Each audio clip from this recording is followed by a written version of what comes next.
कांग्रेस ने चुनाव में दी बीजेपी को करारी मात। जम्मू कश्मीर चुनाव से पहले कांग्रेस को मिली बड़ी राहत। लद्दाख में बीजेपी समर्थक उम्मीदवार को मिली हार। जयराम रमेश का गुलाम नबी आजाद पर तंज, बताया ब्रेकिंग न्यूज। कांग्रेस के लिए ब्रेकिंग न्यूज है। ब्रेकिंग न्यूज इसलिए क्योंकि कांग्रेस के सांसद जयराम रमेश ने इसे ब्रेक किया है, और वो भी ब्रेकिंग न्यूज के रूप में। जयराम रमेश ने कांग्रेस छोड़ चुके गुलाम नबी आजाद पर तंज कसते हुए कहा कि उनके लिए ब्रेकिंग न्यूज है।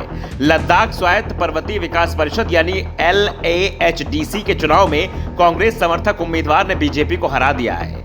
LAHDC पर बीजेपी का कब्जा है, इसलिए उपचुनाव में मिली एक सीट में LAHDC की सत्ता पर तो कोई असर नहीं पड़ेगा, लेकिन ये जीत बीजेपी को जरूर परेशानी में डाल सकती है, खासतौर पर कांग्रेस को कमजोर बताकर छोड़ने वाले नेताओं के लिए।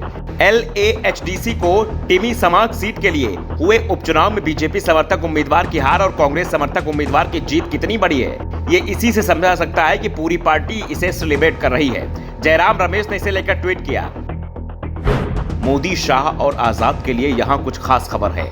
कांग्रेस पार्टी ने लद्दाख पर्वतीय परिषद के टिम सामाग उपचुनाव में अच्छे खासे अंतर से बीजेपी को हराया। लद्दाख जिला कांग्रेस समिति को बधाई। इसके साथ ही जयराम ने एक और ट्वीट किया, जिसमें उन्होंने गुलाम नबी आजाद को कांग्रेस की इस जीत पर ध्यान देने के लिए कहा है। वैसे इस सीट पर पहले भी कांग्रेस का कब्जा था। कांग्रेस के पार्षद सोनम दोरजी के निधन के बाद इस सीट पर उपचुनाव कराया गया। टिम समाग उपचुनाव में 13 सितंबर को 98.7% मतदान हुआ था। चुनाव के बाद भी ये सीट कांग्रेस ने बरकरार रखी है। कांग्रेस की जीत पर बीजेपी ने कहा कि ये सीट पहले से ही कांग्रेस के पास थी, इसलिए इस जीत से कोई बड़ा फर्क नहीं पड़ने वाला है। वैसे ये बात भी सही है कि इस जीत से बीजेपी को कोई फर्क नहीं पड़ेगा। हाँ, कांग्रेस के लिए जरूर ये बड़ी जीत मानी जा सकती है, क्योंकि पार्टी पिछले काफी समय से सिर्फ हार का ही सामना कर रही है। दरअसल कांग्रेस की नजरें लद्दाख पर नहीं, जम्मू कश्मीर पर टिकी हुई हैं। लद्दाख जब जम्मू कश्मीर का हिस्सा होता था तो ये कहा जाता था कि लद्दाख से चलने वाली हवाएं जम्मू का रुझान बता देती हैं। यानी लद्दाख में जिस पार्टी के पक्ष में माहौल होता था, कमोवेश उसी दल को जम्मू रीजन में भी जीत मिलती थी, चाहे चुनाव लोकसभा का हो या फिर विधानसभा का। लद्दाख और जम्मू रीजन में परिणाम अधिकांश मौकों पर एक जैसे ही दिखाई दिए। दूसरी ओर कश्मीर घाटी में अधिकांश मौके पर परिणाम इसके उलट होते थे, यानी जो दल लद्दाख और जम्मू में चुनाव जीतता था वो कश्मीर में कम ही सफल हो पाता था।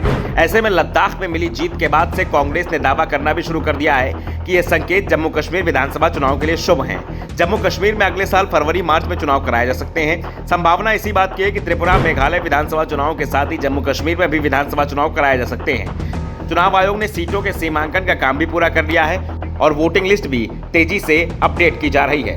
25 नवंबर तक वोटिंग लिस्ट अपडेट हो जाएगी और इसका अंतिम प्रकाशन किया जाएगा। ऐसे में इस बात की संभावना है कि अगले साल की शुरुआत में राज्य में विधानसभा चुनाव होंगे, और कांग्रेस के लिए जम्मू कश्मीर विधानसभा चुनाव प्रतिष्ठा का सवाल बन चुका है। खासतौर पर गुलाम नबी आजाद के पार्टी छोड़ने के बाद से कांग्रेस को यहाँ बेहद कमजोर माना जा रहा था, लेकिन लद्दाख ने जो परिणाम दिया है उसके बाद से कांग्रेस में उत्साह दिखाई दे रहा है। लेकिन सवाल कि लद्दाख में मिली छोटी सी जीत को कांग्रेस बड़ी जीत में बदल पाएगी या फिर पार्टी के लिए आने वाला समय मुश्किल भरा ही रहने वाला है।